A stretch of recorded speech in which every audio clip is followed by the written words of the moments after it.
In today's video, I'm going to teach you how to clear the cache in Figma, specifically when you're using it in a browser. Let's dive right in and make sure your Figma experience is as smooth and efficient as possible. To start with, you'll need to open the browser where you usually access Figma.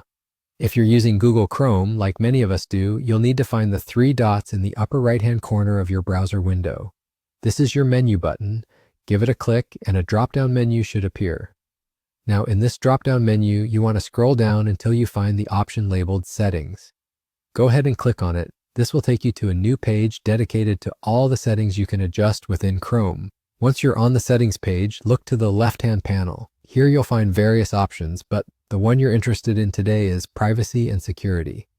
Click on that and you'll be shown several more options related to your browsing data.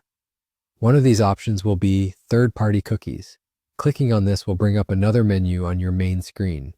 You should see an option that says something like See All Site Data and Permissions.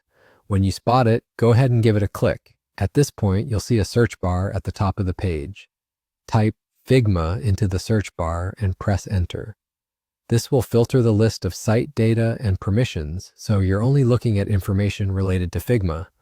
Once the Figma site data appears before you, you'll see a small bin icon next to it. This is your delete button.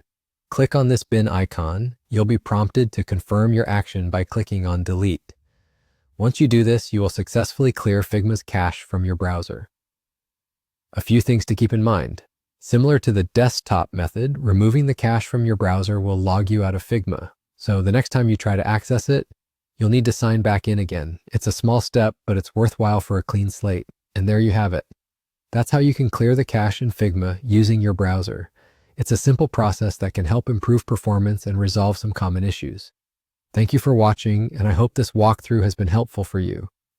Don't forget to practice these steps the next time you face cache-related issues, and keep your Figma experience running smoothly.